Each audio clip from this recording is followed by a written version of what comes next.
live in a system of capitalism that is very much more about extraction over sustainability. Chaos is a design flaw, not an inevitability. But what are we so keen on protecting? I think our ego. It will make you doubt yourself. It will make you feel incompetent. And caring is 90% of the job, right? You can have no experience and you can care and give a fuck and show up and you will learn. But there are people that are notorious for doing that. This type of leadership will change our world. I'm going to be leaning on the action of hope. I looked at all of my other managers and I go like, I'll manage like that. There will be boundaries. They are here, they're coming. And again, podcasts like these, we're just going to have more conversations about it. A 10-year-old like me and how I grew up, to be able to have a tool that they can have and use, and even when their world is fucking crashing around them, that they can be like, wow, there's something here for me. Hey guys, welcome back to the Chaotic Era podcast by the Poor Millennials. This is Chris and Bianca. We're your hosts. We're poor, we're millennials, and we're here to talk to you about life and the things that are happening with us and the other generations. Yeah. So this is, I think mainly for millennials and Gen Zers, Alpha, if you want to get a head start on the shit show of a world that you're going to be stepping into, let's do it. Yeah, let's document it. It'll be a time capsule for the future. Not that other generations can't also enjoy this. That's true. Yeah. We're trying to focus on, the issues and the specific, nuances of our experiences and perspective. Yeah, let's face it. Like if a boomer wants to listen to this and it gives them some insight into how we are as a generation, who we are as a generation, how we feel, I think that would be fucking awesome. Yeah. But they'd probably listen to it and be like, these kids don't know what it's like to have a hard life. Oh, yeah. Oh, yeah. But that being said, if you're listening to this and you're a boomer, welcome. We love you. And thank you for being open-minded. If you're viewing the podcast, we have a wonderful setup. We're here in the desert in Joshua Tree, and it's very quiet, which we love. And we're happy to be here. It took a little effort to set up a studio remotely outside under fluorescent lighting, but we did it. And we're here. We're showing up. So thank you for showing up as well. Cool. Okay. So it's, every episode we focus on a topic. This topic is the game you're in and the one you can build, right? So we talked a lot in the last episode about the broken societal narratives and the way that we're trying to navigate those things in our life in kind of the day-to-day. And, we talked about, what society tells us, what we tell ourselves, and really trying to dissect that and shed some light on that. And, I think in the first episode, we covered a lot of ground. So we did also focus on some of our own stories and perspective on everything, again, with those broken societal narratives that we hear often. But I think, we want to get a little bit more specific, and we laid some of the groundwork for why we are feeling like we're constantly running around and never catching up. But I think focusing on this conversation, we want to kind of focus on that thing that we talked about last episode with that game, that life feels like a video game that's on extra hard of a setting, and the bosses are just stomping us all the time. That's right. Yeah. It really honestly feels that way. It feels like we're constantly behind the eight ball. It feels like we're constantly getting pushed down, right? And whether that's bosses of different jobs that we've worked in the past, or whether that's bosses, that we've known, or bosses of friends or whatever, it's the people in charge. It's the leaders that I think are really making the system feel kind of broken and unbeatable. Yeah, and it's a bit, it's a systemic issue, right? So it's not even one individual. I think it's that we live in a system of capitalism at this stage, at this era that we're in, that is very much more about extraction over sustainability and, built on that model. And so the leadership that we see within those types of systems, and even how it bleeds down from corporations to small business owners to whoever, it's this extraction game that we're trying to explore a little bit more, and what could be potentially be an alternative to that. So, yeah.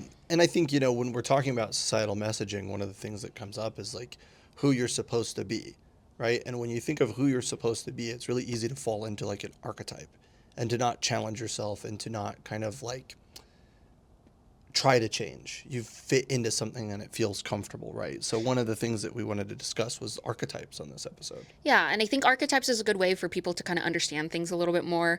I think we all kind of have archetypes built in our head, whether it's conscious or not conscious.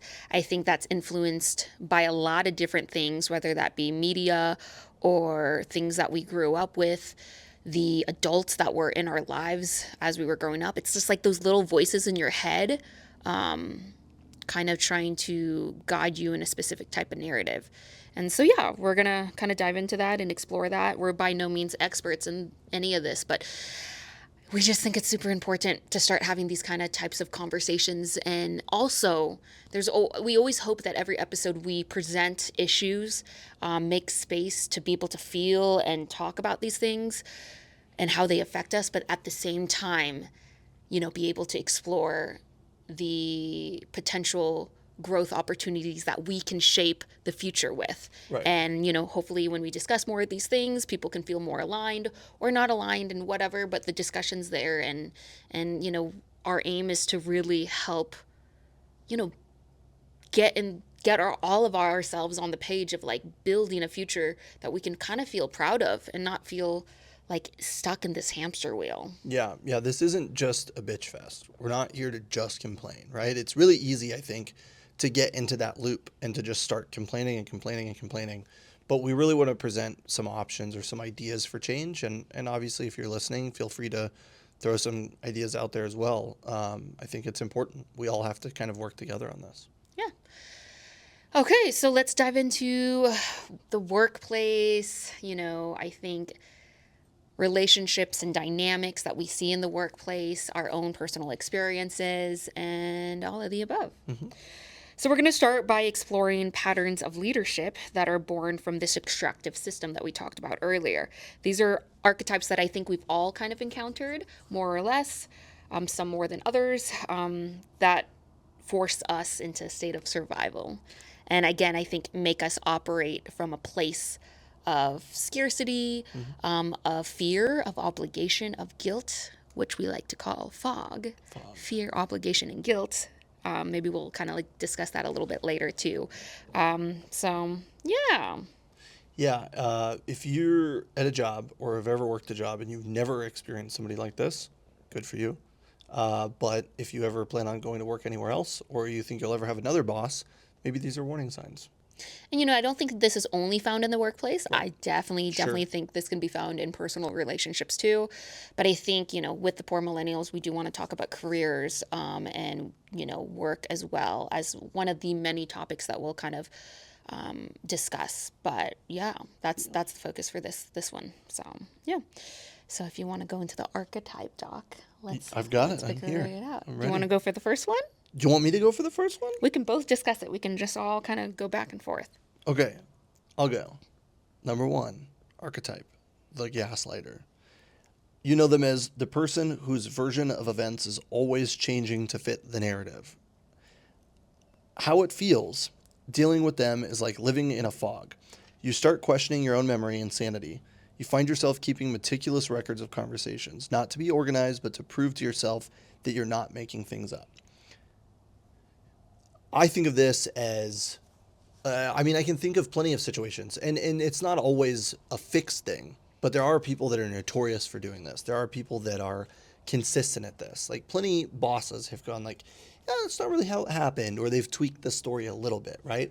But when you start to question your own sanity and you start to go like, wait, am I fucking stupid, or am I wrong, or am I crazy, or am I just too sensitive? You start asking yourself those questions.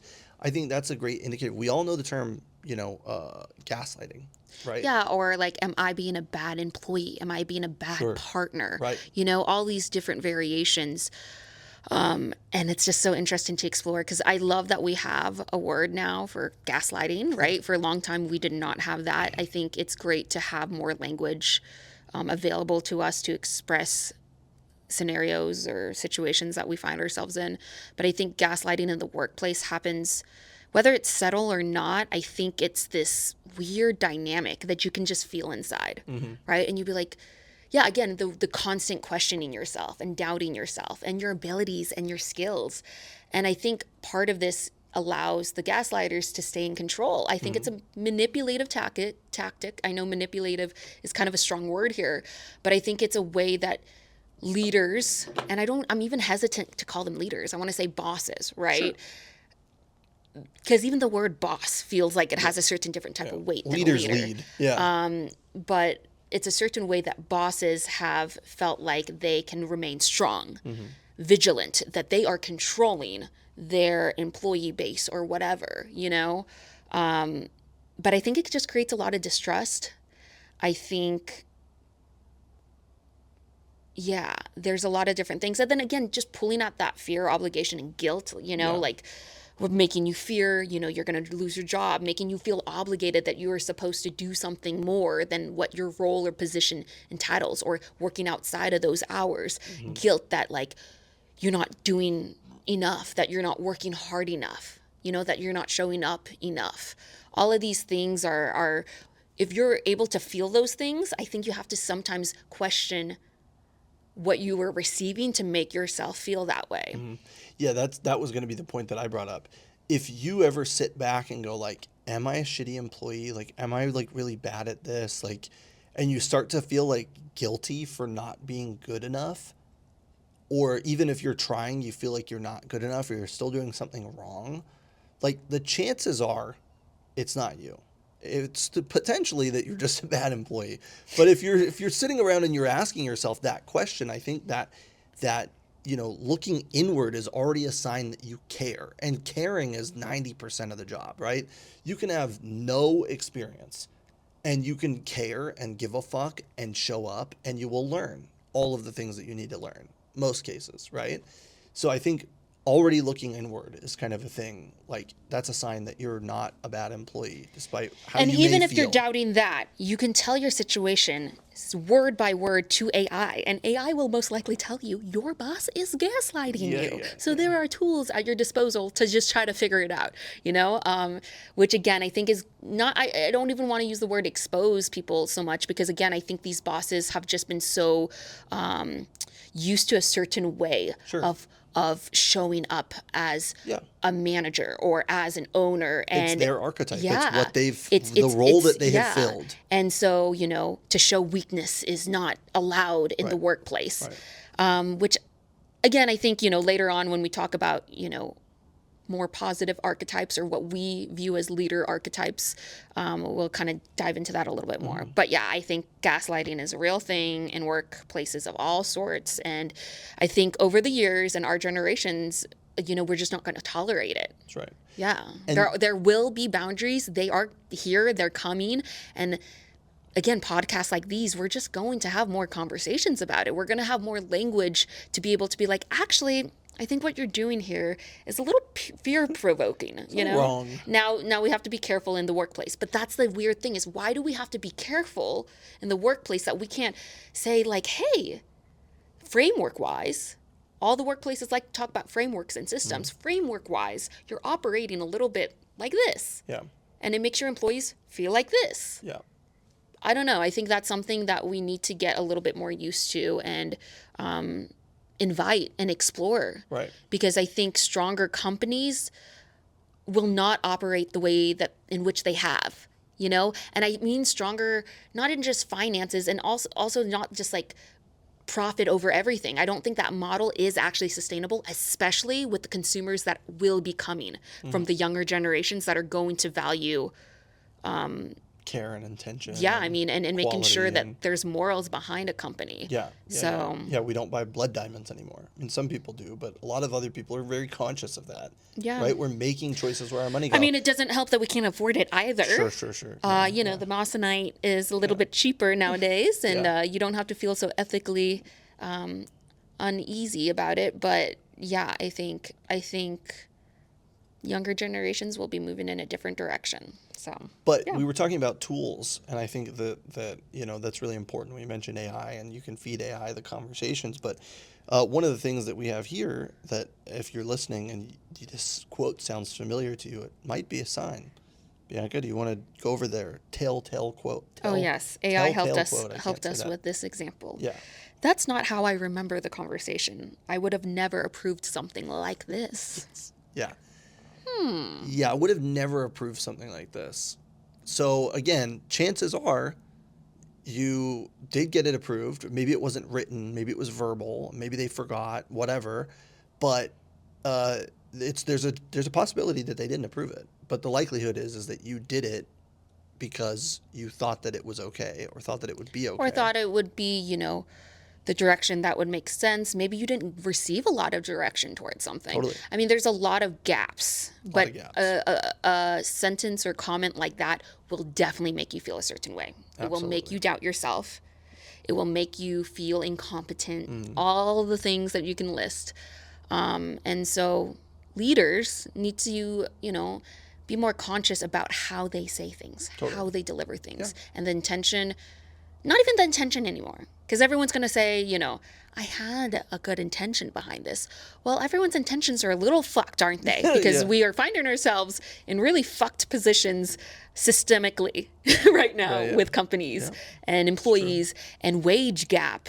Where does all of that come from? Again, that's a lot more to dive into, right, than we'll explore on this episode. But the point is action. Yeah, action. Let's make sure your intentions match with your actions. Totally. Yeah. So, all right. The next one, the urgency addict. So, the leader who confuses constant crisis with high performance. It feels like a state of perpetual low-grade anxiety. You can never focus on deep, meaningful work because you're always putting out fires that they started with their own lack of planning. Your day is spent reacting, not creating. That's so funny. Yeah, we worked with AI to build a list of these different archetypes. So it's just so funny. I mean, and don't get us wrong, like a boss can be all of these archetypes or 2 out of 5 of these archetypes, but these archetypes exist because these situations exist. Right. Yeah. Yeah. Yeah, I think that, to me, it's funny because I'm listening to this and it reminds me a little bit of like ADD, right? Or ADHD. And it's like, you weren't planning, so everything is like, a constant crisis. Yeah. But then you think that like that's where you're getting your highest level of performance from. Because look, I got that shit done in 2 hours. Yeah. Well, how much better could it have been if you spent a week working on it versus just like throwing it together last minute, But yeah, that constant level of anxiety, I think, is one of those things where like every time I talk to this person, there's going to be something last minute that needs to get done, right? It's like when this person calls you, you're like, fuck, what is it now? You know what I mean? Yeah, and I think, having your team operate in this type of space is just so counterproductive to the own growth and health of your own company, in the sense of like, they're just constantly like, oh, what fire? I mean, there's no clear focus because it can change any moment. And again, I think we're giggling because I'm like, wow, there's just all of these things are just so apparent in the workplace. It's kind of crazy, right? Yeah. In all different fields, in all different industries. But yeah, again, it's not high performance if, your team does exactly what you want today and then tomorrow. Because what about all the projects or things that they're supposed to be working on that never actually get done? Because again, they're putting out your fires. Or it would be a really cool idea if you were a boss to allow a little bit of room for them to work on something of their own. Or like come up with an idea. It's called creation. Think about how much ownership that would give to an employee, a team member. Like, I think that's something that we lack so much in this extractive system that we find ourselves in, this extractive game in which companies are built nowadays, right? Is that the creation thing is something that we undervalue, and that little bit of space, I think, creates a different type of momentum and motivation within your team members that you do want, whether you realize it or not. That talent is there, it exists, but it won't exist under lighting their asses Stress. up about everything. Yeah. And, a little bit of stress. We always talk about it. A little bit of stress is good. Yeah. But too much stress, and where do most of the American generation have their stress out from? It's work. Work mostly, yeah. So again, we need to ask ourselves, what can we do to combat this? What can we do to amplify people's skills and not just, so. Yeah. We can dive into better things to do a little later, but the telltale quote is, drop everything. This is now your number one priority. Yep. And I've heard that. Yeah. I've heard that. In so many different settings. Stop everything you're doing. This is what I want This you is to what do. you would need to do now. It's like, okay. Yeah. But think about it. Sometimes they don't even have you complete that because then they have another thing that they're like, I want you to work on this. And you're like, actually, stop doing that. Do this. Stop doing that. Do this. So what gets done? And then a bunch of half-done shit. Half-done shit or half-ass shit. Yeah. And it's like, well, this isn't quality. This is just, what? Yep. So, all right. Next one. You're getting a chuckle out of this, huh? The Teflon executive. It sounds like a superpower. It's not, I promise. You know them as the leader to whom nothing is ever their fault. Accountability is a weakness they can't afford. How it feels, it's infuriating. You watch them fail upwards while good people who take responsibility get punished. It teaches you that the system doesn't reward integrity, it rewards the ability to shift blame. It destroys your faith in fairness. To me, this is always the one that, this is going to be a really weird analogy, which I have a lot of those, but it's like a balloon floating up and something hits it and it just rolls off the side and the balloon keeps going up, right? It's like, doesn't matter what happens, it just continues to rise. Yeah. Even though, some of these things, it you have to take accountability for. Yeah, I mean, I think it can empower your team if you take accountability in the right ways. I fucked up. Yeah. I'm sorry. I will work on this. And not in again, this is where you have to be careful about how you say things. Right. Show up to your team. Show them a little bit of vulnerability of but you know what? Messes happen. It's how you handle those messes. It's how you stand up in those messes that matter. And I think this is just way too common. And I think this is partially because, as individuals, even before we hit the workplace, we're made to feel defensive and responsible for every little thing, that sometimes it's easier to push off accountability or shift the blame or whatever, because again, it will seem weak. As it said, it will seem weak if you take that accountability, but it's not weak. Honestly, it's a lot of strength to be able to take accountability. How strong of a person, as far as your values, knowing who you are, do you have to be to say, I take accountability for this? You're an incredibly strong person to be able to do that and own it and be able to be what can we do to make sure this doesn't happen again? What can we do to clean up this system? That is a strong person. Yeah. I think people that don't take accountability or yet let alone shift blame on others, that's weak. Yeah. Own it and say, I fucked up. Here's what I learned from it, and here's how we can improve in the future. Even if that takes a day or two, but before you shift blame, take a moment, take a beat, and say, is this my fault? Is it not my fault? And if you need some time to process it, just sidestep the conversation for a minute. Don't shift blame. Don't say this is a failure of my team. It's not a failure of me. Well, you're the leader. And I think that always comes down to it. There's a reason that the saying, let me down. Yeah, that the saying is that it always comes from management. It always comes from ownership, because if your team doesn't have the resources, they don't have the knowledge, they don't have all these different things that are able to set them up for success. Totally. And you can feel well, I'm giving them all the things for success, but are you? Yeah. Have you Do they know how to use those tools? asked them what they actually need? Right. Do they feel safe enough that you provide them the space to be able to come to you for things? To even ask you. Yeah. And you can say the words you can come to me for anything, but that's kind of a blank statement if you don't actually show up. Totally. And if you do not have the trust of your team members, it only goes so far. People don't want to hear the words. They really want to see that the action reflects what is being said. Yeah.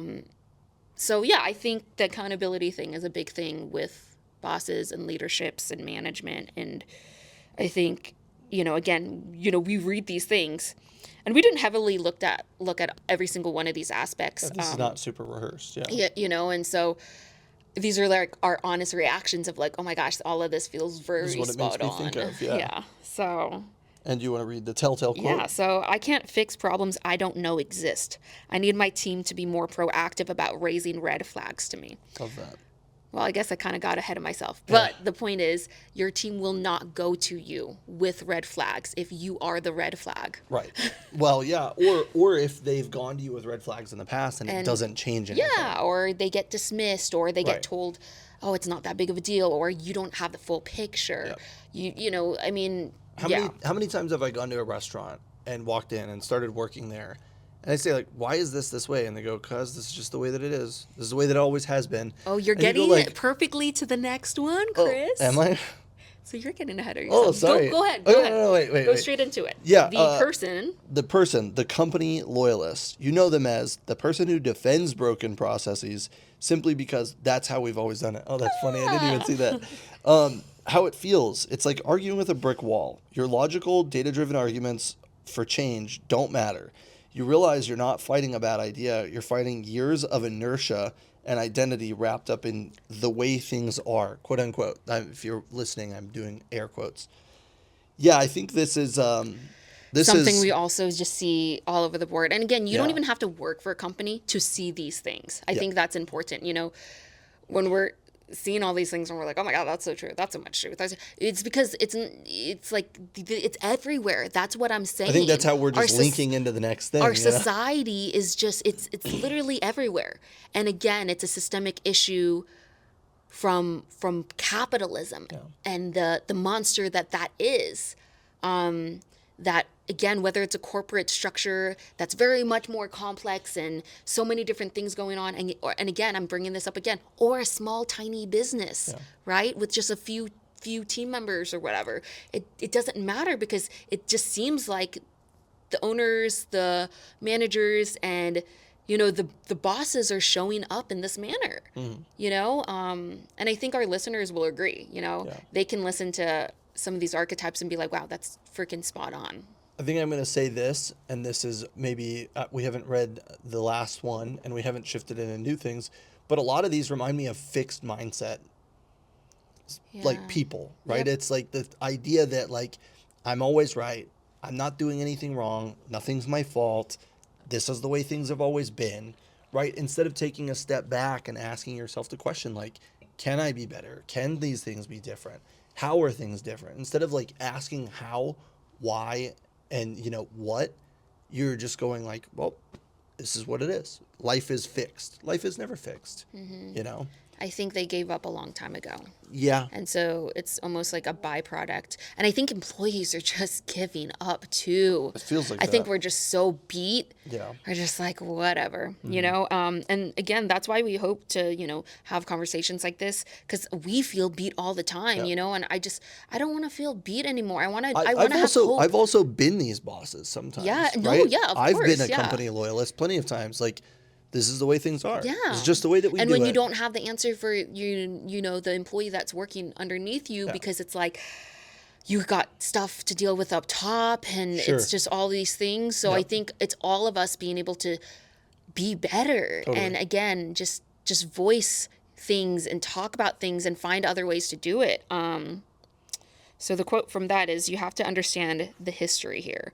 We do this way for a reason that you probably don't see yet. Oh my God. All of these things you probably don't see yet. I love that. You're too new. You don't understand why our system's fucked up. It's because we let it be. And I think the biggest thing to understand here is when a foundation, we all know this, if a foundation is fucked, you know, like, you're just like, I can't fix the whole foundation. Sometimes I would have to rip the whole house apart. And who has time to do that? We got, you know, business to run here.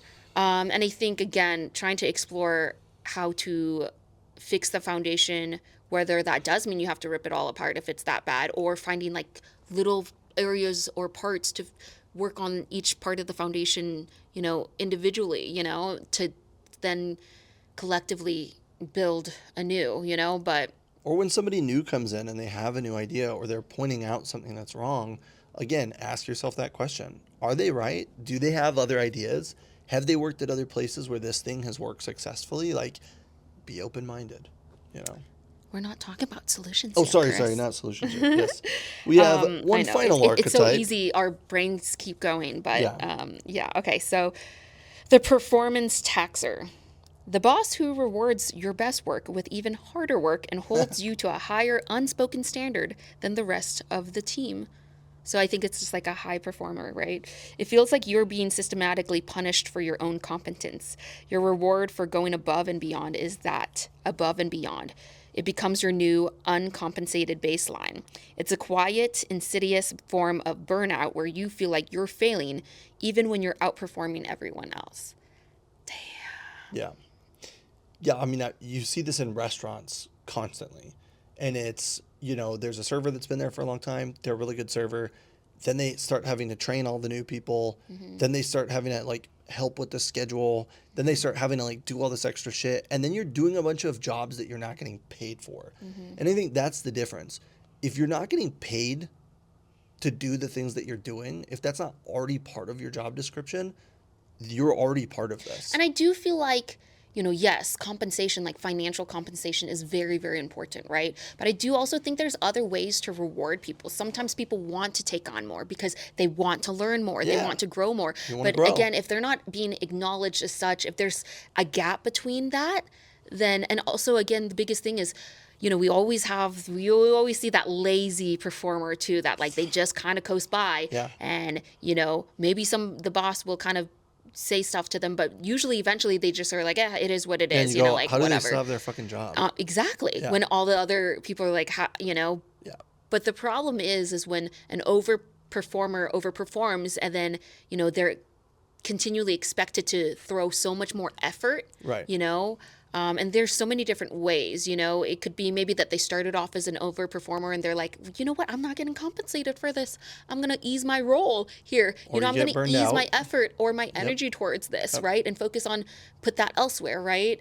And, you know, get punished for that, right? Whereas the easy-go-lucky kind of performer just keeps, you know, operates at the same level they always have, and again, no real repercussions or punishments. And maybe they do get fired, right? But again, I think it sets an unfair standard amongst a team, right? One person operating at 10% all the time, mm-hmm. you go like, that's just what they do. That's the baseline. Mm-hmm. And then when somebody's operating at 60% and they drop to 30%, you go like, hey, what the fuck? What you don't realize is they're already 3 times the percentage of the other person. Mm-hmm. But it looks drastic because they did half of what they were doing, you know? And I think, you know, to also think about why would your team member not be operating at 100%? What is it about the systems? What is it about the environment? What is it about the management that has made an employee not want to operate at 100%, yeah. You know, and whether that's financial, whether that's, you know, the role of the job, there's so many different factors, but you have to consider those. Mm-hmm. Why am I not getting 100%? Like, why am I really actually not getting 100%? 100% of them doing the job that I've asked them to do. Yeah. Not 100% like I want them coming in 3 hours early, staying 3 hours late. I want them doing all of the shit that I'm supposed to be doing. Right. Mm-hmm. Yeah. Like 100%, like come in, show up to work, be happy, work hard, leave, go home. Yeah, know? And, you know, I think this is really nuanced. It's not only in just, like, hours and money, right? It's so much more complicated than that. I think when you look at real life, like, work situations, it could be strategic insight. It could be, sure. You know, how... I mean, again, I just think it could be so many different things. So many right? things, yeah. Yeah. You want to read the quote? Sure. The quote, I'm giving this to you because I know you'll get it right. To be honest, I expected a bit more from you on the last project. Sorry, those are 2 different sentences. I'm giving this to you because I know you'll get it right. To be honest, I expected a bit more from you on that last project. That's like gaslighting and throwing it all in one. It's like all of it combined into one thing. And it's weird, like, even if we haven't heard this exact quote, it's like we've heard so many, you know, the way that you're feeling right now after hearing this quote, it's like we've all experienced so many different versions of this.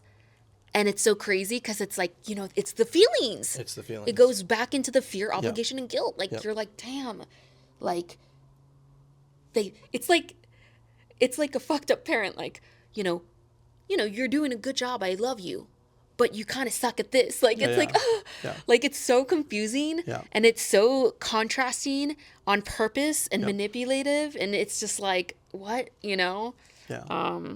And again, manipulative is, to me, like, again, some of this is intentional, some of this is not. But if you're intentionally not questioning your reality, then I think that's already a sign that, like, you're intentionally making the decision to not change. Does that Sorry, make can you sense? expand on that? Are you talking about from a leader perspective? Or are you From talking about an from employee? anybody, but Yeah. from a leader perspective specifically, right? Like, are they intentionally fucking you over, or are they unintentionally fucking you over? Well, if you're unintentionally fucking somebody over, and you're not asking yourself, like, is this right? Should I be doing this? You're intentionally not asking yourself that question, or unintentionally not asking yourself that question. I don't know. Microdosing has changed the way that I think about things, I guess. But yeah, my point is that if you're not taking time to step back and analyze what you're doing, analyze your life, and ask yourself those questions, then that is your responsibility. Yeah. It's not to say it's not my fault because I didn't know.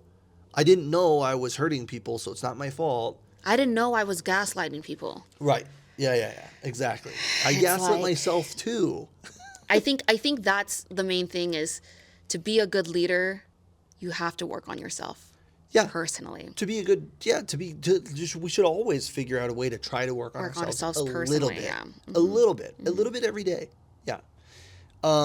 Okay, so because I promised this isn't just a bitch fest and it's not just something that we're going to complain about, we should talk about the bigger question. What is the alternative?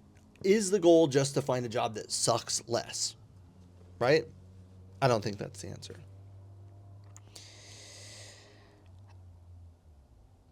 I think this is where we should get a little personal. There's a universe of difference between a transactional job where you trade hours for a paycheck and the work of creating something that provides you feeling like you're making an impact on the world, right? So, again, I think before we dive into the 5 archetypes of, what we view as great leaders, or leaders that we would like to be the future leaders of the next generation, I think, to kind of dive into our personal stories a bit more. So, yeah, we can, do a little interview on each other. So, Chris, where do you feel like, all the things and the archetypes we explored, where do those tug at you? Like, it seems like they do, but, like, I don't know. What do you think about it all in your own personal work environment? And then beyond that, just like, what is your work experience? What is your work environment? Yeah. What has the last however long it's been of you being in the workforce been like? Long time. So my work experience, I've worked in restaurants. That's where I got my start. I worked for large teams. I started with the Landry's Corporation, and then I worked for small mom and pop places. But you're always a member of a team, right? And there's always a shared sense of responsibility if you're a member of a team, right? And it's really easy to look at the team not achieving its goal and to look at the people that aren't pulling their weight, right? Or to know, like, I'm putting in too much, right? And then, I've managed restaurants, I've managed nightclubs, I've worked in distribution of wine, working for even larger teams with even more specific goals, chasing case numbers, like 10 cases of this item, versus just saying, like, let's have a good service, let's make people happy, hyper specific goals. And, back to restaurants and back to distribution and back and forth. But, I think that, like, a lot of these archetypes are things that resonate with me. And also, as a manager, there's a lot of things that I'm guilty of, here too, right? Like, the loyalist is a great one, right? That's one that, like, I worked in a restaurant. I started managing when I was 19. I had only worked in one other restaurant, and I started managing, and I was like, this is just the way that it is. This is the way that it is, right? And a new person would come in and say, like, this doesn't make sense. And I go, like, hey, you haven't been here long enough. Like, you don't understand. And then I started working in a bunch of different places. It always sounds bad to or maybe the older generations, to say that I jumped around a lot. But I worked at several different restaurants. I've had 10 different companies that I've worked for, and maybe not 10, but maybe 8 or so. in, since the time I was 16 in the last, oh, Jesus Christ, almost 20 years. And I think that like with that comes a lot more perspective. And once you gain that perspective, it's easy to say like, well, it's not this way. It is this way, but it doesn't have to be this way. But when I was young, I've immediately jumped into these archetypes, lots of them. Because you were a manager at 19 years old. I was a manager at 19 years old. Yeah. I didn't know any different. I looked at all of my other managers and I go like, I'll manage like them. Yep. And each of them had their own flaws and their own strengths, you know, but like it was really easy to catch the flaw. It was really easy to be the toxic manager. It was really easy to be the one that said like this is just the way that it is, or to expect more out of them. If you're not here 15 minutes early, you're fucking late.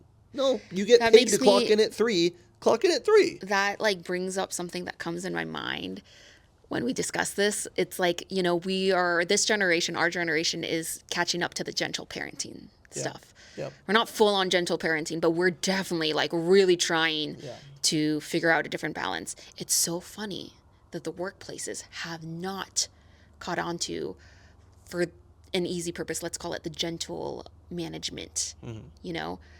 We're not saying go on full on gentle. We know that that's not going to be effective. Yeah.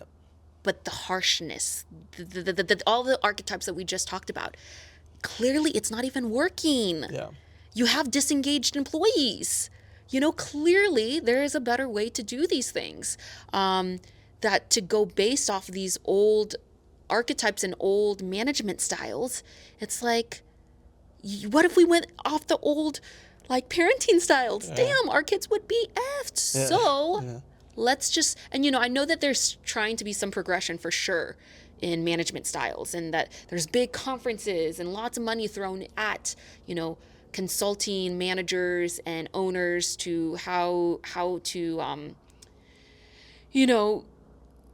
influence their employees to be able to do their best work and execute things that need to get done. But also I get a little nervous, especially on the corporate structure, how ethical those could be, right? Because even when you look at organizational psychology, right? Psychology of how to move and groove an organization and have them perform at, efficiency and be able to scale and grow. I don't know. I think we need to think about things a little bit more. For sure. Yeah, so it just made me think of like the gentle parenting versus the gentle management style. Great. But I did want to ask you too, how do you feel like weakness and not feeling weak plays a part in like your management? I mean, you have so many years of management. I think you're a natural born leader, right? And so, I don't know, was that something as a male that you ever kind of like experienced? I think a person in general, not just a male, but I would love your masculine perspective on that. Yeah, I mean, for sure, like as a young manager, like it was really easy to just be cutthroat. Say like, this is the fucking way that it is. Like, you're fired, and like write people up, and like take people off shifts because they were just like, they showed up late. Just fuck their schedule. You know what I mean? Like, that was back in the days when you could do stuff like that. You didn't have to worry about retaliation. But not that that's good. I'm not saying that that's good. But it was easy to think that like weakness was, kindness was weakness. It was easy to think that patience is weakness, right? And like, I'm not about saying that like you can't be kind, or there's not such a thing as being too kind. There's not such a thing as being too patient. Like, I think there definitely is, but like understanding that like nothing in life is black and white. Nothing in life is black and white. Everything is like gray.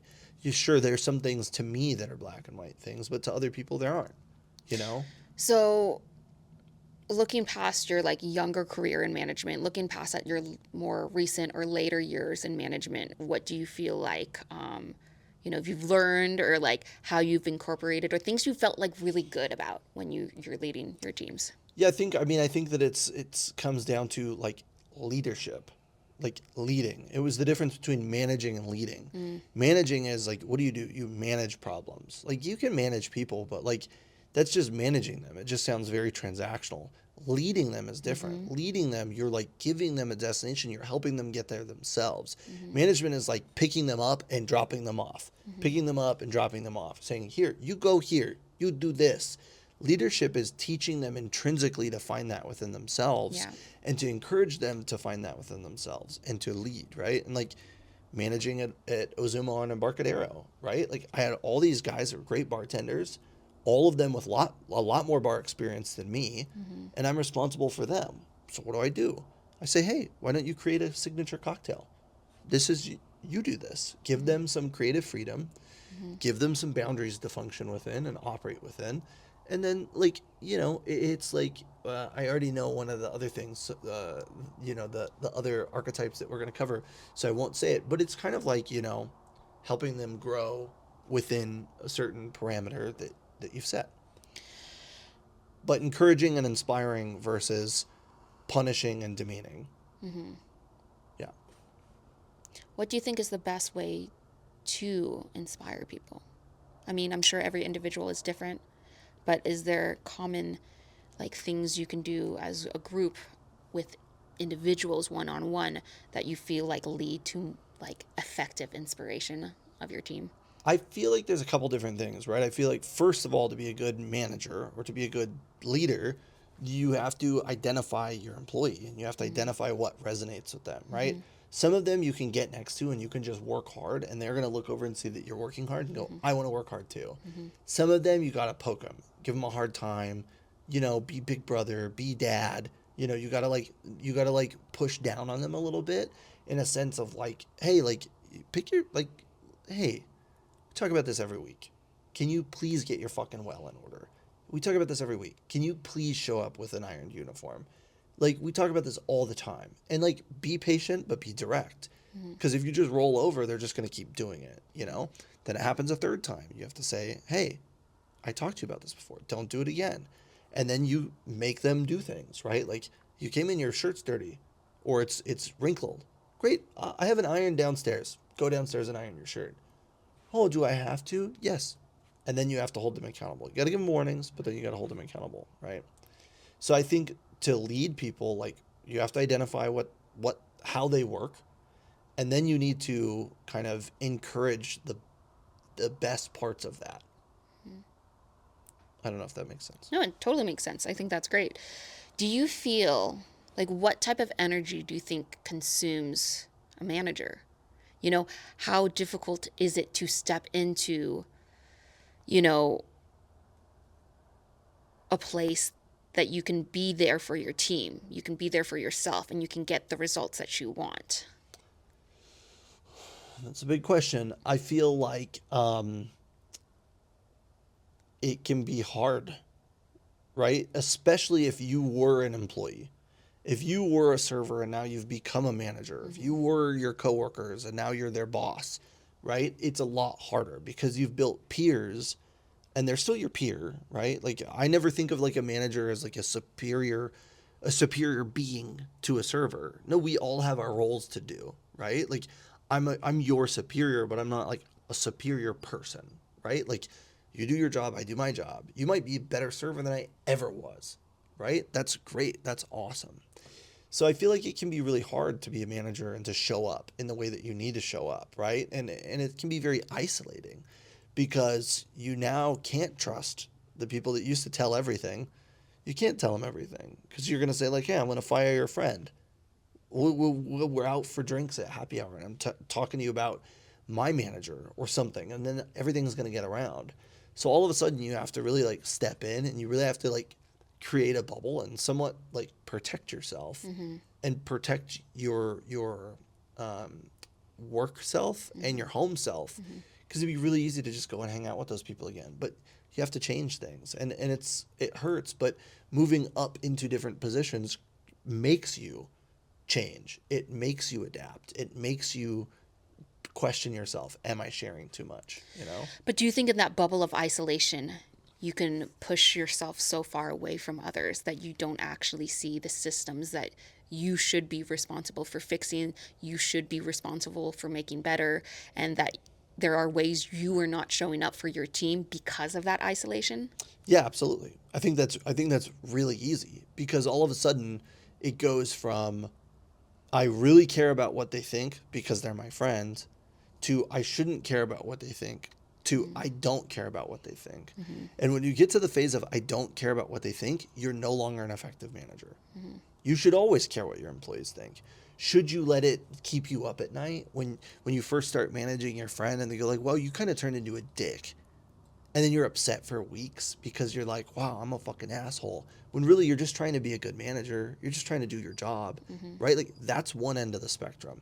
The opposite end of the spectrum is like, again, I don't care what you fucking think. Do what I fucking told you to do, right? Like that's not leadership. That's management. Again, that's saying this is what you do. Do it now because I said to do it, right? Leadership is explaining it and helping people uncover the why. Leadership should be helping people surpass you one day. That's leadership to me is I will stand at the front of the pack and I will lead. And when I fall one day, somebody else will step in front of that pack and also lead. You've created an environment of capable, competent people instead of, you know, not to rip a word, but infantilizing them or whatever, right? Instead of saying like they don't know how to do anything, they don't understand anything, they don't know how to look around and see the big picture.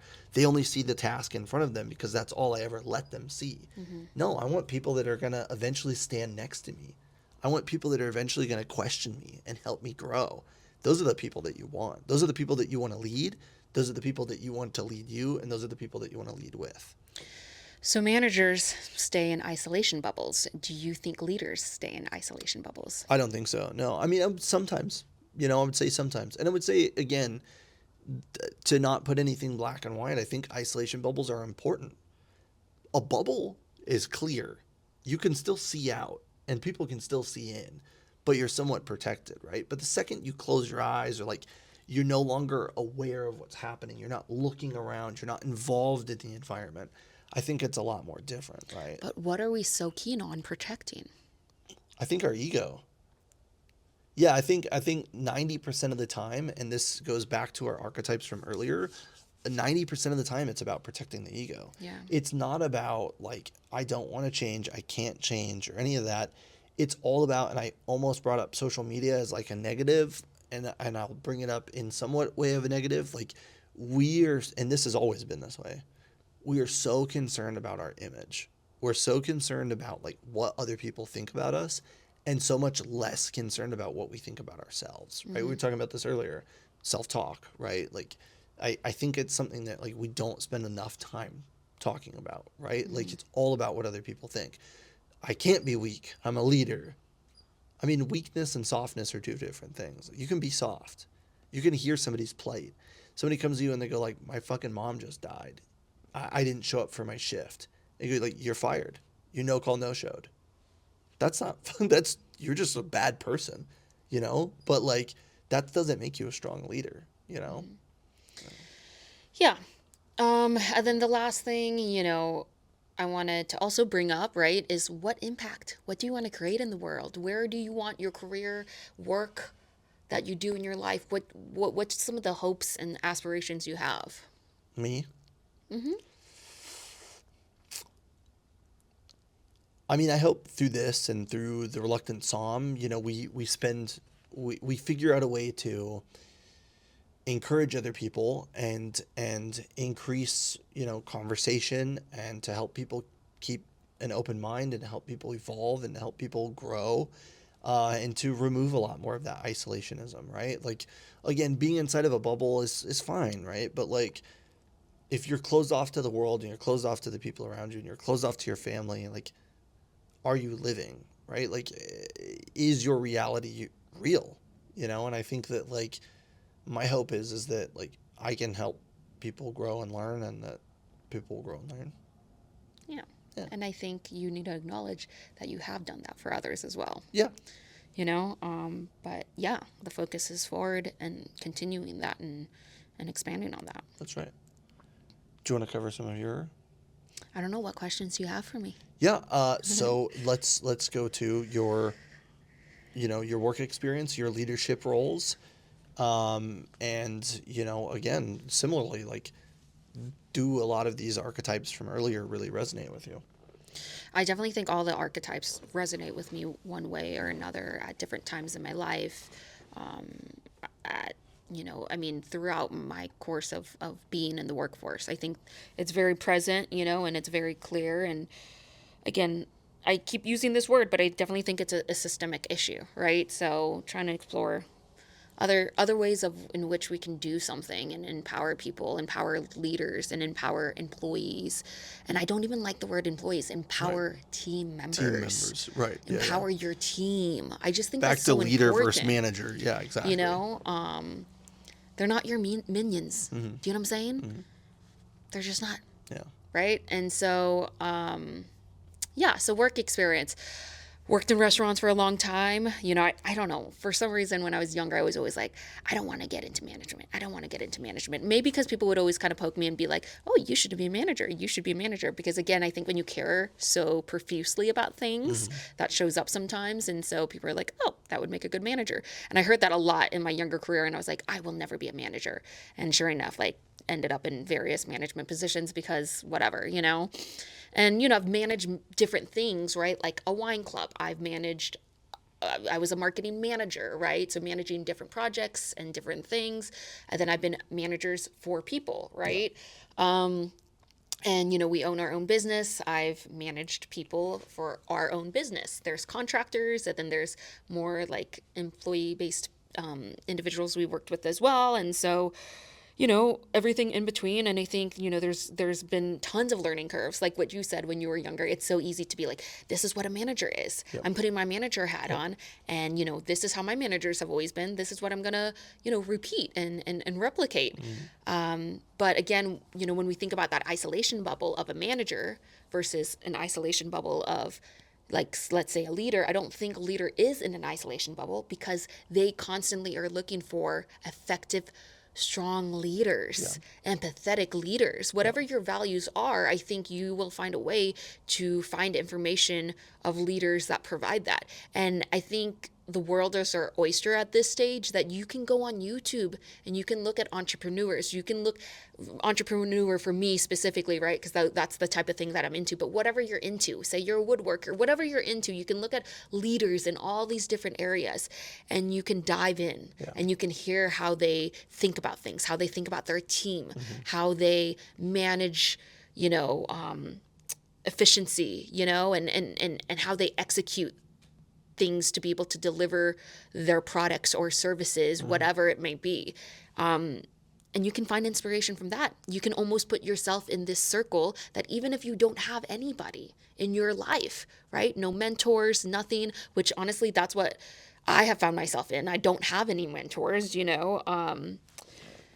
and so I found other resources into which, like, to get and gather that information that I was like yearning for so much and needed to understand a little bit more, so then I could apply it in my work strategy, right, and my career.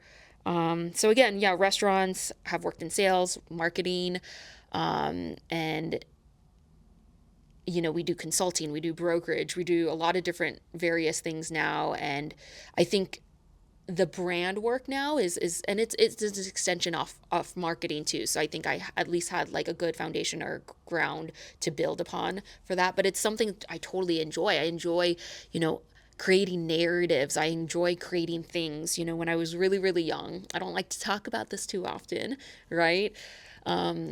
I guess if I had a hidden little secret, this is probably it. But I made like lots of little videos when I was younger, YouTube videos when I was really, really young.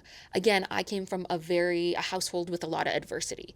So I didn't have a lot of control in that. But what I did have control in is I could make these videos and create a little script or a little storyline, and I could edit it and I could put it out there and connect with an audience, and this was in the very, very, very, very, very early days, and in a lot of ways it was an alter ego for me just because I couldn't bear to be myself, right? Because my reality was just so harsh.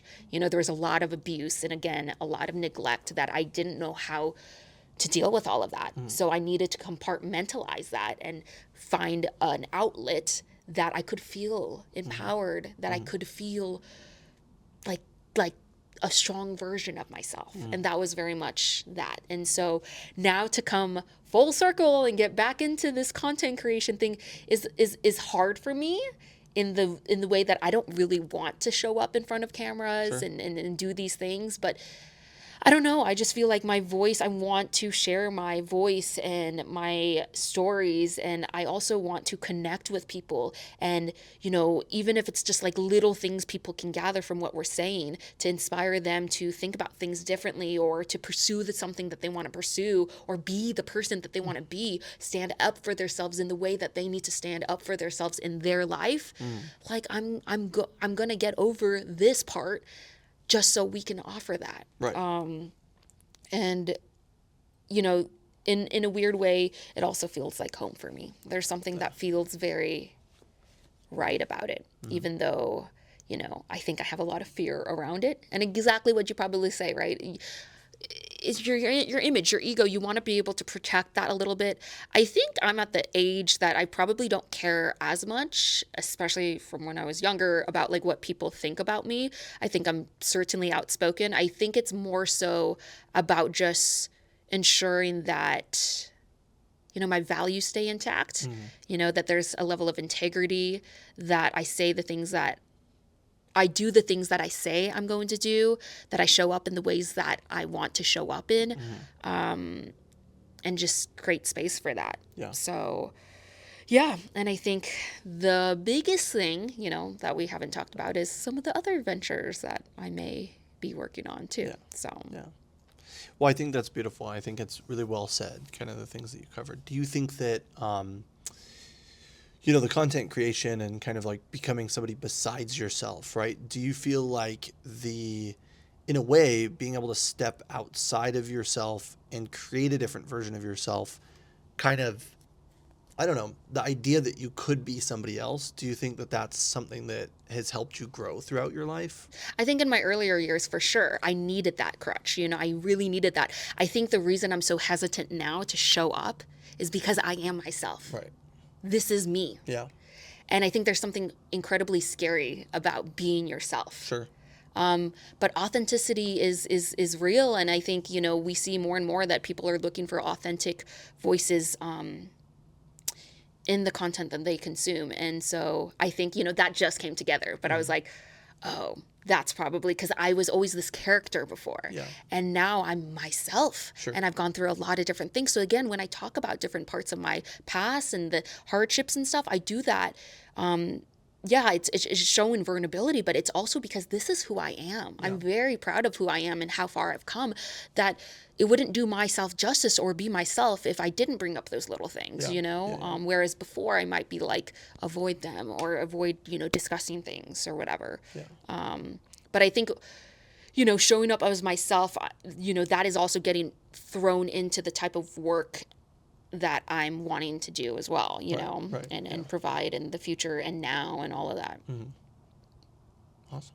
Yeah. Yeah. Do you think that, yeah, I mean, I think you said you don't really care what people think, or maybe you've grown out of the phase of pride. And I almost think for us to be doing what we're doing, we both have to kind of be at that point. For anybody to want to sit down in front of a camera and express your opinion and post it for everybody in the world to see. I mean, if everybody in the world could actually just go ahead and subscribe to our YouTube channels, that'd be great. But, you know, to post it for everybody to see, I think you already have to kind of be able to step out of your pride a little bit. I disagree with that because I think there's a lot of people out there. I guess that's a fair point. I guess I'm thinking, you know, for us, maybe. Yeah, for us, definitely. Yeah. But I think for other, you know, there's a lot of things out there. Sure. That's all I'm saying. And yeah. So, yeah. But again, I'm trying to find a way to merge the brand work with the things that I want to pursue. You know, the other thing that I'm working on is a AI vertical startup for, you know, the hospitality space. And I think that's a huge venture. You know, we have NDA, so it's not like I can talk about everything, right? So the attorneys set up certain things. because there's a lot of propriety information, intellectual property in there, that we can't discuss. But more or less, like everything I care about, upward mobility, all of these things, I'm trying to integrate that into AI because I think there's so much AI that is being built in this more extractive system and model that we will see that fall into the AI structure and how the AI interacts with us. And again, the people that are building it, right? And why they're building it. And I'm trying to come from a place of more compound efforts, a system that takes people's efforts, including users of AI, right? And finding ways to amplify their skills, their sets, and make them stronger, smarter, and better people, and it's building foundationally a different type of AI. Right.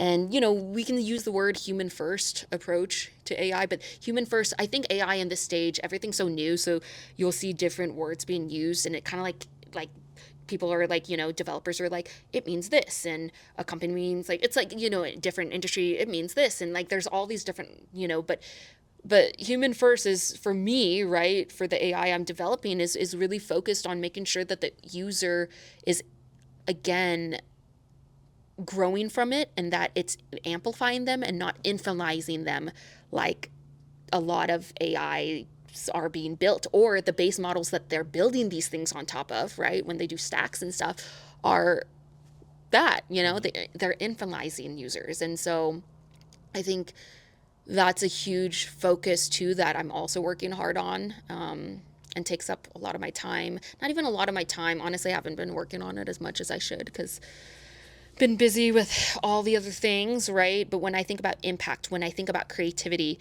and creation, that's the thing that sticks to me, right? That's the thing that also speaks to me. The brand does. But that is like the thing that I want to give my heart to.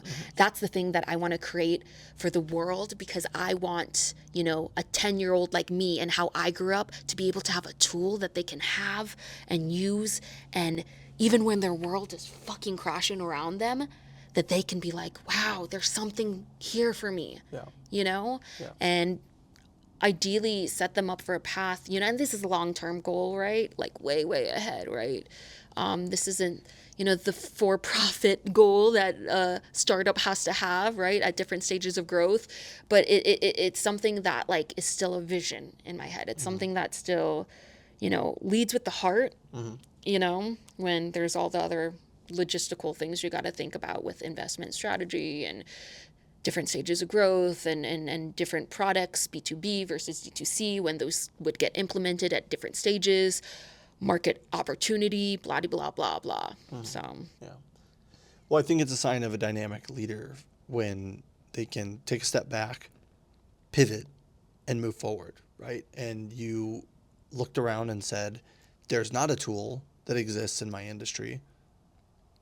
Maybe I want to create one. Yeah, in my industry. Yeah. But also, I think foundationally, the AI industry, which is a huge space. And I understand there's lots of things being developed, but, yeah. All right. Well, so that's a bit about us. Are you ready to tackle our solution-oriented leaders? Yep. Okay. This is to echo something that you said, compound effort leadership, archetypes, right? Number one, the architect, core belief. Chaos is a design flaw, not an inevitability. I love this already. In action, as an architect, you don't just manage projects, you design the engine that runs them. You obsess over the blueprint before the building starts, asking, how can this break? Not to be negative, but to build a process so robust it can withstand reality. You create clear, visible plans and document decisions, not as bureaucratic chore, but as an act of respect for your team's time and focus. Love this. I think this is actually a perfect transition from the startup work because, I am an AI product architect in that role, right? Founder, CEO, whatever you want to say. But the day-to-day work I do is architecting the AI system and certain IPs that we're developing and everything within that. But yeah, I think it's so important to be able to make sure that you manage and understand the system. So you can make like little tweaks and do what you need to do to make sure that it is available for your team. I think this is so, so important. Yeah, absolutely. Defining quote. Okay. My goal here is to eliminate the need for heroes. If this project requires late nights and last minute saves, we have failed at that design phase. Let's build the system that protects us from those emergencies in the first place. I love that.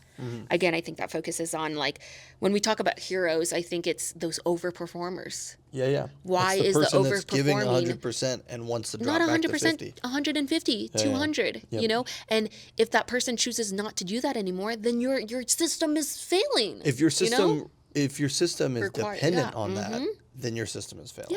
Yeah. So yeah, I think this is a good one. Yeah. Okay, so number 2, the gardener. Their core belief: a team's well-being isn't a perk; it's the direct cause of all great work. As a gardener, you manage the team's energy and morale with the same seriousness you manage a budget.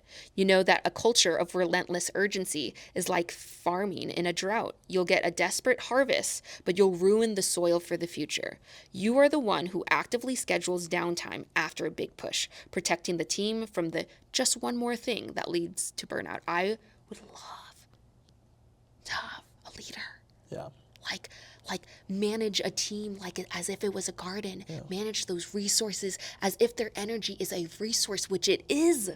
I think that's so cool. It makes me think of biodynamic farming. Yeah. Which we talk about a lot in my other podcasts. And it's about like, the holistic well-being of the environment that you're responsible for.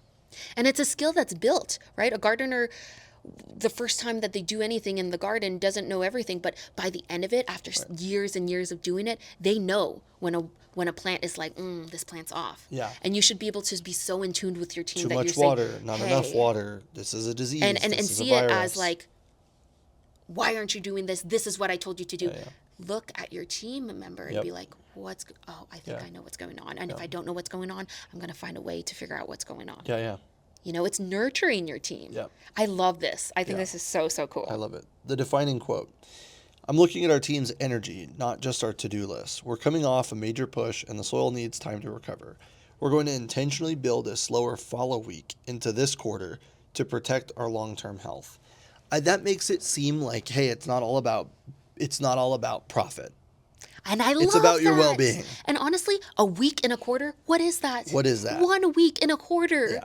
It's not the whole damn quarter. This quarter, you're less still than going 10%. to focus on growth. But god damn, you give your team a week, and not even a week off. You give your team a week of like kind of resting in the sense of like, wow, that was a big push. Yeah. Now we're building up for another big push. So I need you to show up with your best energy. Right. Yeah. That is amazing. Yeah. I would love to have leaders like this. Absolutely. And the weird thing is like, look, like how excited we are getting about this. This is how it's like we haven't seen it much because this is like new to us. But this is something that we can be, this is something that people that are listening can be. Yes, maybe we can post. Can we post these in the story notes? Yeah, we can figure it out. Let's do that. Okay. The Pathfinder, core belief: the greatest risk is not failure, but the refusal to explore. This is it feels reminiscent of what we were talking about before. In action, as a Pathfinder, you're comfortable with the phrase, I don't know. You lead your team into ambiguity with a compass, not a map. You create a psychological safety that allows for intelligent risks, celebrating the learning from a failed experiment as much as the win from a successful one. You empower your team to be curious and to challenge the well-worn path.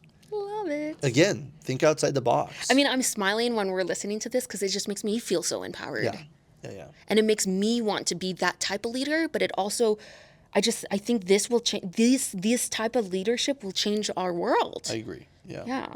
The defining quote: there's no map for what you're about to do. I expect us to get lost and I expect us to make mistakes.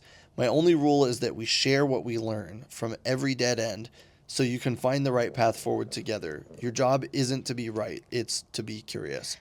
That's fucking awesome. Oh, it's so good. That's awesome. Think about how much more at ease, like all the stress that you have at work. It's not that it's going to take it all away, but this sets a certain space for your team to be like, inspired. Yeah. If I fail, I'm going to get fucking fired. And it's like, or if I fuck up on this thing, then, you tried something and it didn't work out. And, obviously there's bigger failures than others that could be detrimental to a company. I bankrupted my company. Oops. Yeah. Yeah. But the point is, like, your job isn't to be right. It's to be curious. Like, what job is to be curious? I mean, think about our childhood and, like, what we encourage our children to be now, right, with gentle parenting, whatever you want to say.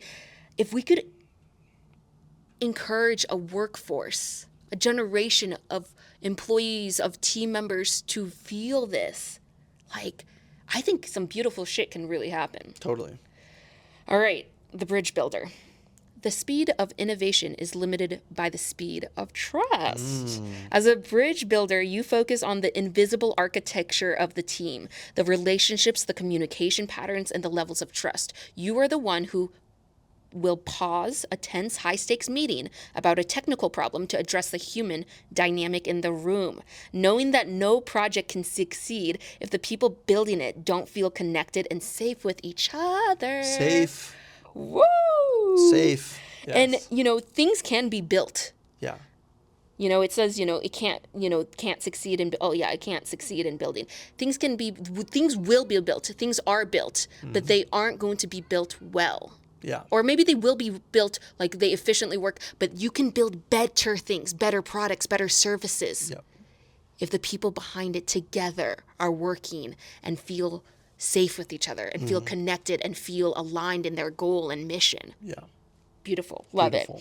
The quote, okay, let's pause the debate over the what for a moment. The quality of our work will never exceed the quality of our trust. Let's talk about the how. How are we going to get through this together and still respect each other at the end?